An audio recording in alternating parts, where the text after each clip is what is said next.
41% of Buy Now Pay later users were late on a payment last year. That number was 34% the year before. Late payments are up, default rates are rising, and the average BNPL user has multiple loans running at the same time, none of which their other lenders could see until last year. Here is the part nobody tells you. Buy now.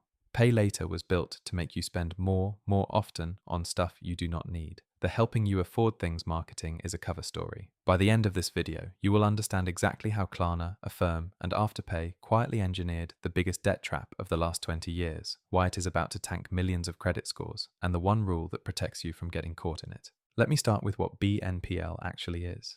The pitch is simple. Instead of paying for a $100 pair of shoes today, you split it into 4 payments of $25 every 2 weeks. No interest, no credit check, no fees if you pay on time. It looks like a free loan. That is exactly what makes it dangerous, because nothing about this is actually free. BNPL providers make money 3 ways. First, they charge the merchant a transaction fee, usually 3 to 6%. That is way higher than what credit cards charge. Merchants pay it gladly because BNPL users spend significantly more. The average BNPL transaction is roughly 45% larger than a non-BNPL transaction at the same store. Second, BNPL providers charge late fees and interest on longer installment plans. Klarna's late fee is $7 per missed payment. Third, they sell user data and shopping behavior to advertisers and retailers. So a service that looks like it is helping you is actually 3 businesses stacked together: a loan business, a late fee business, a data business. You are the product in all 3. Here is the psychology trap. When you see a price of $200, your brain processes that as a real expense.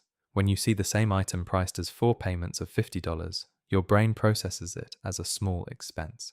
Behavioral economics research has shown this for decades. People who use BNPL spend 45% more per purchase and make more purchases overall. Splitting payments breaks down your psychological resistance to spending money you do not have. That is the actual purpose. Now let me show you why this is about to get a lot worse for users. Until 2025, BNPL loans did not appear on your credit report. None of them. You could take out 5 BNPL loans across Klarna, Affirm, Afterpay, PayPal, and Apple Pay Later, and none of those companies could see what the others had given you. The Richmond Fed estimated $3 billion in BNPL debt was sitting outside the credit system at any given time. They called it phantom debt. That changed in 2025. Affirm started reporting BNPL loans to credit bureaus. FICO began building BNPL into its credit scoring model. The CFPB has been pushing the rest of the industry to follow.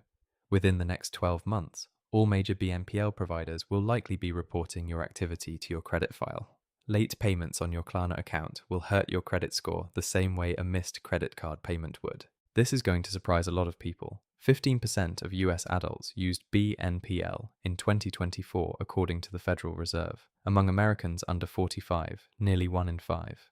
Most of those people stacked multiple loans without realizing it would matter for their credit. Their next credit score check is going to be a brutal surprise. Here is where it gets darker. In 2025, Klarna partnered with DoorDash to let users split food delivery orders into installments. You can now buy a $20 burrito and pay for it over 6 weeks. The same service that started by financing furniture and electronics is now financing your lunch. This is normalization in action. The companies are testing whether you will accept perpetual debt as the new way to buy small everyday things. So far, millions of people are saying yes. This is the part you should actually pay attention to.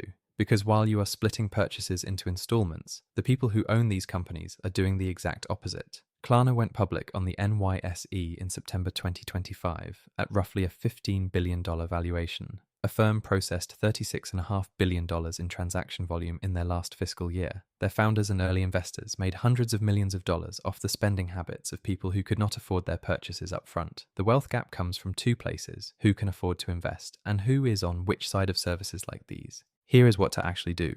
Rule 1.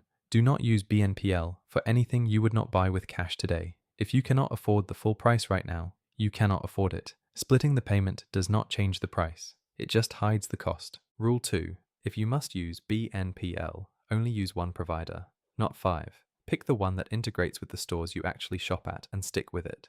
Loan stacking across multiple providers is what wrecks credit scores fastest. Rule 3. Never use BNPL for consumables. Food delivery, concert tickets, subscription boxes. If the thing you are buying will not exist in a week, you should not still be paying for it 6 weeks later. Rule 4. Treat every BNPL transaction as if it were a credit card purchase. Set up automatic payments. Track due dates. Late fees on small purchases compound fast. A $7 late fee on a $50 order is a 14% penalty in 2 weeks. That works out to an effective annual rate of over 360%. That is one of the highest effective borrowing costs available to consumers, higher than most payday loans. Rule 5. If you are already carrying multiple BNPL balances, the smartest move is to stop using BNPL completely. Pay off the existing balances from smallest to largest, and avoid signing up for any new ones until your credit report stops showing them. Here is the broader takeaway.